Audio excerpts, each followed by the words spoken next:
Hi everyone, welcome to my channel, A Fairy's Cancer Journey. My name is Brie. I'm a 39-year-old and I was recently diagnosed with breast cancer.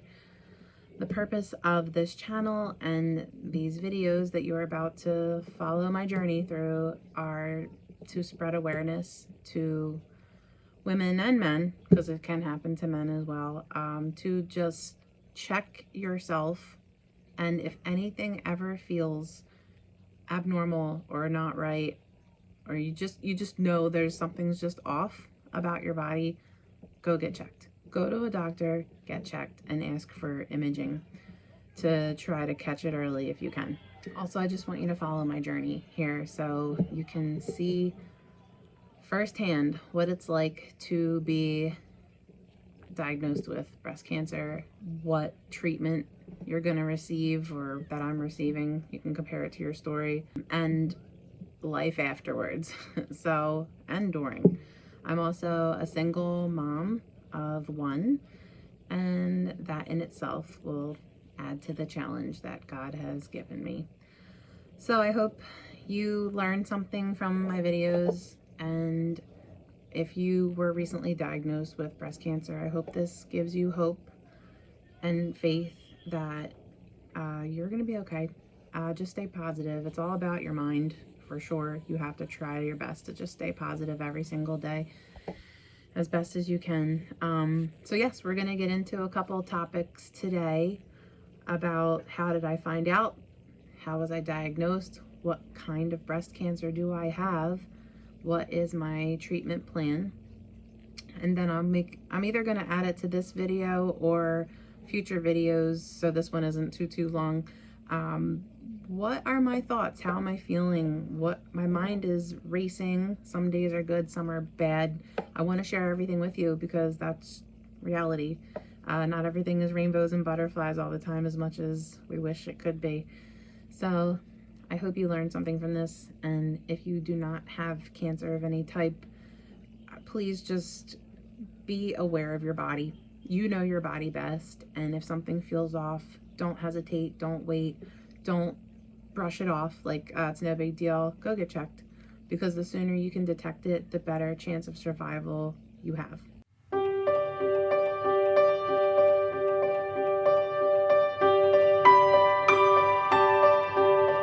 So about at this point 2 months ago, I was adjusting the girls in my shirt, my bra, and I felt a lump on my right breast on the outside. And I thought, that's odd. It was completely painless. It was not discolored. It was not, there was no rash. There was no discharge of my nipple. There was nothing to insinuate or scare me into thinking it was anything major. I just thought it was really weird. It felt like a tight muscle, like when you flex your bicep, it felt like just tough. So I brushed it off, and then about a week later I noticed it didn't go away. It actually felt the same, if not a little bigger. So I asked my mom, can you just feel this? Does this feel weird to you? And she immediately said, oh yeah, wow, I can feel that. You should go get that checked.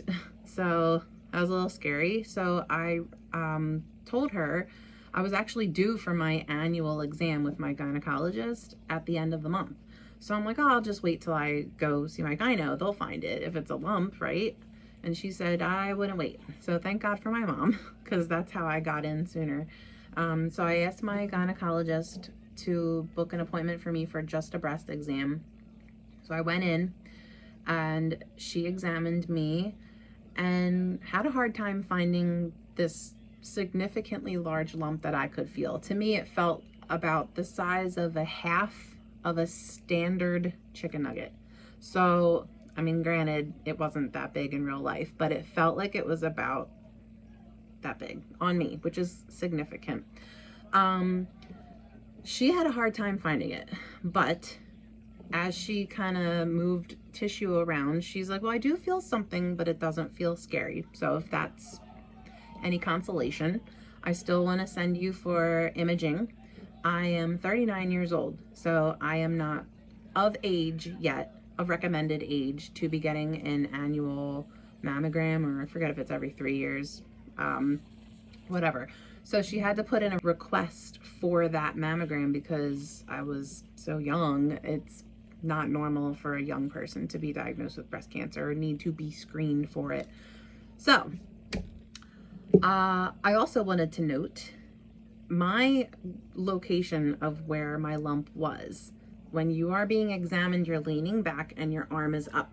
So they're feeling all around, right? And they're feeling the armpits and everything. You couldn't really feel it because my tumor was leaning against my chest wall. So that's why it was hard for her to find it. So that's another thing. If you notice something is off and you go and get examined and they can't really feel it, alter your body. So I had to show her when I lean forward and my breasts are just like naturally positioned forward, and you dragged your hand down towards my nipple, you could feel the bump. It was, you couldn't miss it. So that is another way to be examined when you go get checked, because if they can't find it and they're trying to dismiss you a little, but you still don't feel like something's right, change your position during your exam and have the doctor feel around with gravity helping you, if that makes sense. I got an appointment to get a mammogram and an ultrasound done of the palpable, it's a medical term they use, palpable mass that was found by me. After the mammogram was done, I was sent to the ultrasound room. In the ultrasound room, after they did the ultrasound, the radiologist, or the technician, I'm so terrible with these terms, she said, okay, wait here, we're gonna have the radiologist review it, and then if she needs additional images, I'll do that, and then you're good to go. Okay, cool. Well, the radiologist, the doctor, came back in with her and wanted to see it live. And long story short, they told me that day, which I was not at all expecting this type of a outcome or having results given to me live and in person the day that I'm seeing what the heck this lump is. Painless lump that I didn't even know was there. They basically told me there is highly suspicious calcification in 2 of my lymph nodes under my axillary. I think that's how you pronounce it. We're gonna call it an armpit because I'm not a nurse or a doctor. I don't really talk like that. So my armpit lymph nodes, there were 2 of those that had calcifications that were highly suspicious of malignancy. Then she proceeded to tell me that the mass that I was feeling, or the lump that I was feeling, is a BI-RADS category 5, which is based on the size and the calcifications all around it. It was a 95% chance, highly suspicious of malignancy as well. So at first I'm sitting there like, you're nuts. I don't have cancer. What are you talking about? It doesn't even run in my family. Like, this isn't cancer. This is probably just a clogged milk duct, because I also breastfed my daughter for 1.5 years after having her. And I'm like, and that lowers your chance of getting cancer. I'm fine. This can't be cancer. It's probably like fibroadenoma, or maybe it's fat necrosis or something. I'm coming up with everything under the sun. I just didn't want to accept the fact that I had cancer. Clearly, who does? So I started crying as they were, you could tell by the look on their face, they were pretty positive that it was cancer.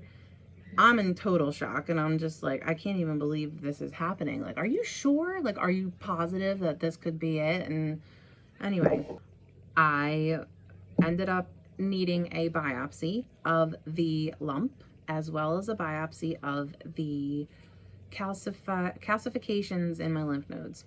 So set that appointment up.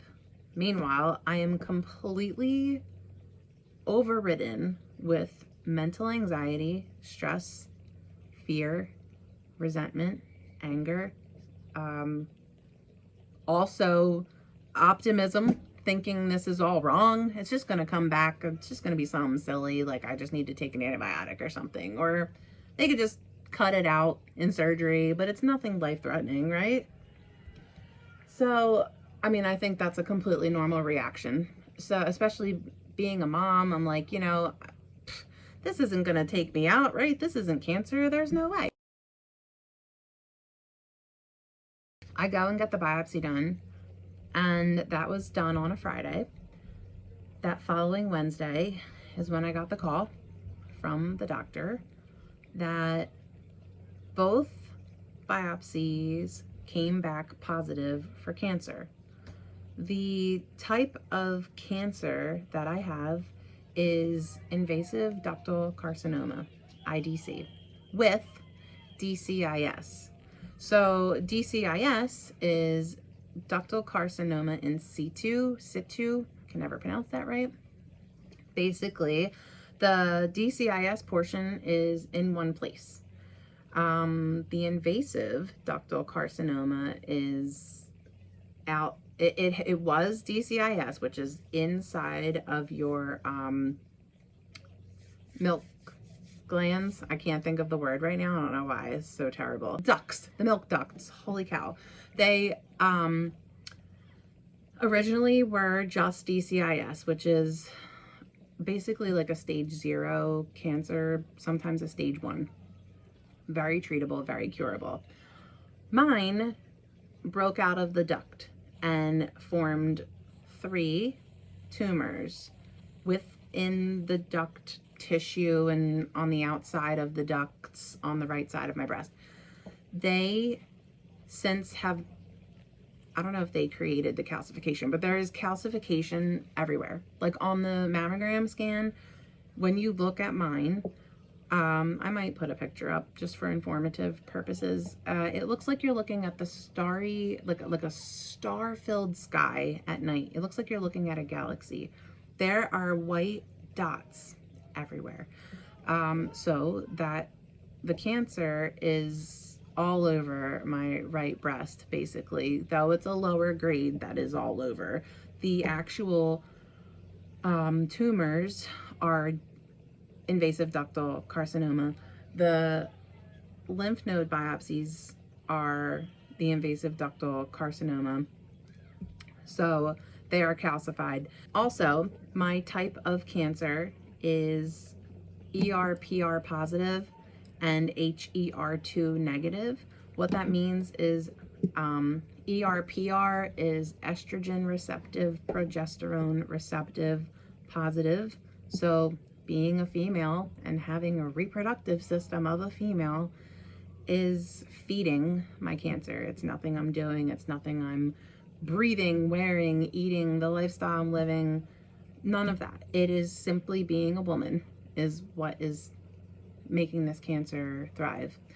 My hormones. I am also HER2 negative, which my breast surgeon did tell me that is a good thing. Like, you would rather it be negative than positive. I'm not really sure why. I forget why. We'll get into that later as I learn.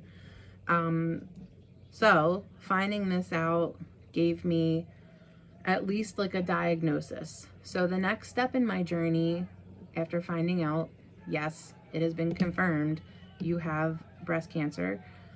Then I needed to meet with my breast surgeon to discuss treatment plans and options and surgery plans and options. So that was yesterday. So I just wanted to get this video at least recorded before I lose my train of thought, because there's a lot of information coming at me very quickly and it's overwhelming, and I'm also a mom. So my daughter comes first. That's another thing I wanted to spread awareness is you're a mom. We typically tend to put ourselves at the bottom of the barrel, the last thing that we think about at the end of the day. And that is so common. It's just what we're hardwired to do. We love our children. We love our family. We want everyone else to be happy, right? And thriving and doing well. But meanwhile, we are not taking care of us. And how can you pour from an empty cup? How? You just can't. There's nothing left in there.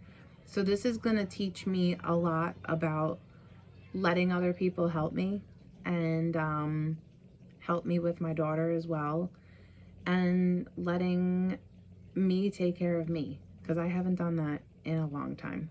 So unfortunately, I have to take care of me being sick, and all the challenges that come with that, which I'll talk about in another video because I am completely terrified of chemo. We'll talk about that later. So back to this video. I met with my breast surgeon and he explained the type of cancer that I have and what to expect. He did say that it is treatable and curable, so that is a blessing in itself. The journey will not be easy. The type of chemo that I will be on is AC-T. I think it's 2 different types. This type of chemo, typically you lose hair within the first or the second round, which I'm not looking forward to. It is pretty much inevitable that I probably will lose my hair. We're going to talk about cold capping too, because I might try that as well if insurance will approve it. If not, it is a very pricey way to try to save your hair. The next step after chemo is done is they'll scan me again. Oh wait, hold on.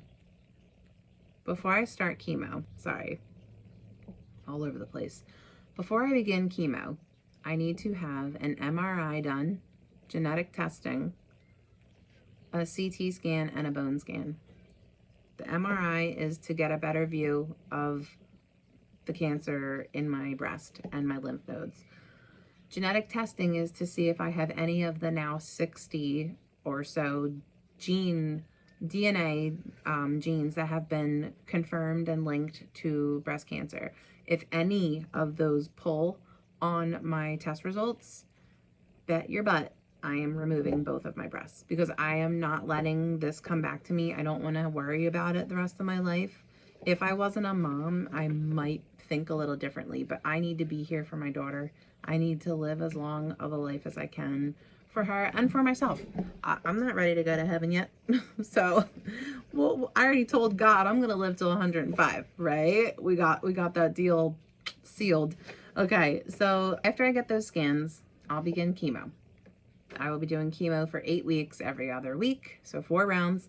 And then after those 8 weeks are done, I will be doing 12 more weeks once a week. So that's 12 more rounds, a total of 16 rounds of chemo. Again, another video we're going to talk about because I'm terrified of that. So after chemo is completed, this will put me out into mid to the end of January. I will then be re-scanned to see if it shrunk the cancer and if it took it out of my lymph nodes in my armpit, my axillary. So I always want to say auxiliary, and I'm like, no, that's sound and music. So then I will be, at that point, if the cancer is not found in my lymph nodes, awesome. They don't have to remove anything in surgery. If there is still traces of calcification or cancer in my lymph nodes, I will be scheduled for surgery no matter what at some point in February. And I was not a candidate for a lumpectomy because I don't have one mass. I have 3. I have 3 tumors that are spread out throughout my breast. Here's what my doctor drew. I have 3 of them. Lumpectomies are typically, and because I have so much calcification, like calcification is like all over the place. So to have to remove those 3 plus the margin to make sure they got all of the calcification, you're taking 2/3 of my breast away anyway. So then it would be deformed. So just remove the whole thing. Again, if the genetic testing comes back that I have any of the genes that show a direct link to cancer, I will be removing both as well. I also still haven't decided if it's just, if I don't have the gene, am I gonna just keep one natural and have the other one stay there? I don't know. I'm kind of freaked out that I even have breast cancer. So I most likely will remove both no matter what. My doctor or surgeon doesn't really want to have to move lymph nodes because that's a whole other thing. It can mess up your lymphatic system. You can't have blood drawn or a blood pressure on the arm of whichever arm had the lymph nodes removed for the rest of your life. You will get lymphedema and your arm will swell. the goal is to not have to lose any, but there's a chance I may have to lose 1, 2, or more if it doesn't respond to chemo and there's still cancer there at the time of surgery. Once surgery is done, I will be having reconstruction surgery the same day as the mastectomy, or the bilateral mastectomy. So it will all be like done on the same day. My surgeon is in charge of removing the tumors and removing the cancer. Plastic surgeon will come in and do the reconstruction piece, and then they step out and my surgeon closes me up. After surgery, I have to do radiation for 4 to 6 weeks. I'm looking at my paper in case you're wondering why I'm looking down. And that is every single day.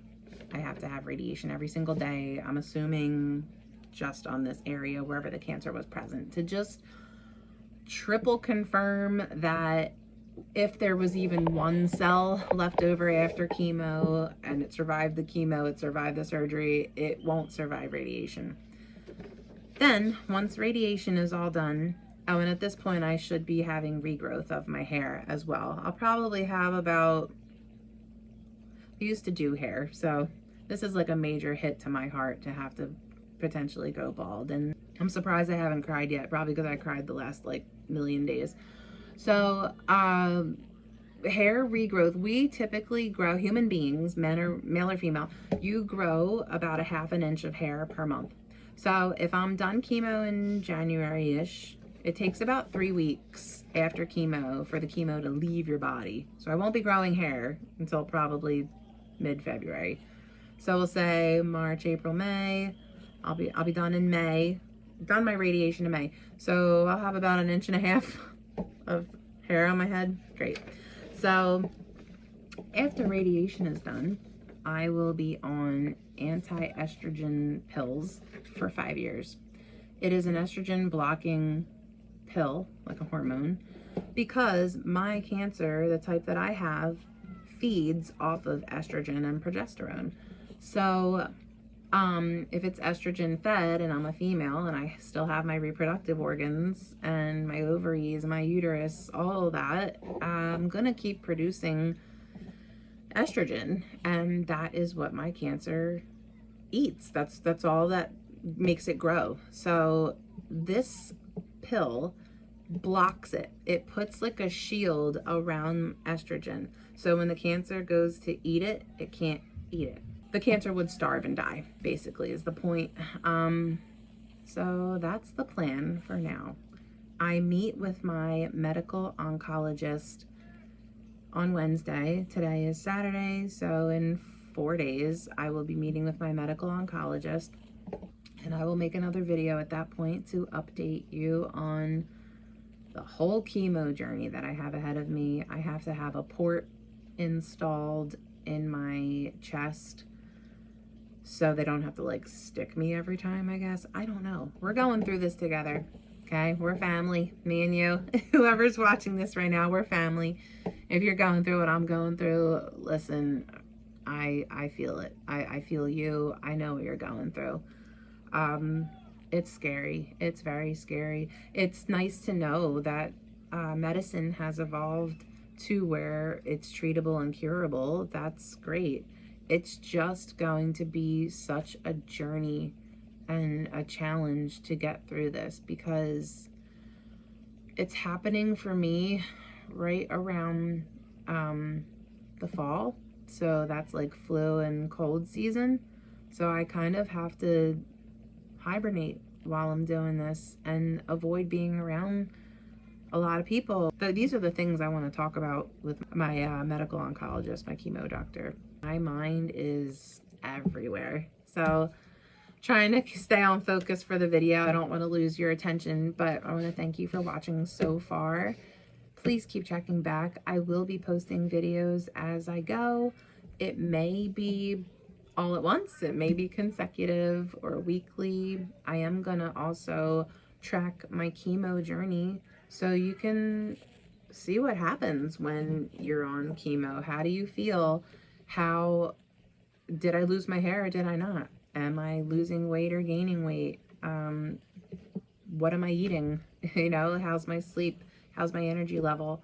I am a business owner, so I need to show up. I have to show up for my daughter. I have to show up for my business, and I have to show up for me. So I'm gonna do my best not to be too hard on myself if there's a day where I just don't show up. I'm beat. I'm exhausted. So it's just gonna be so challenging, but I'm glad that I can share it with you guys. I hope that this helped you in some way, and if you are going through the same thing as me or not, or something, you know somebody that's going through what I'm going through, or you can relate in any way, share your comments down below. Share me your story. I'd love to chat, and I wish you the best of luck. We're gonna get through this. Cancer is not gonna take us down. Remember, your mind is the most powerful tool. So again, if you're interested, you can like, you can subscribe, you can share. I really just want awareness to be spread, to check yourself. And if something feels off, don't let that slide. If you're really feeling a weird feeling like this isn't right, go get checked. Early detection is key. You will have a much better survival rate if you get it checked immediately. All right, I hope you guys have a great day, and I will see you in the next one. Bye.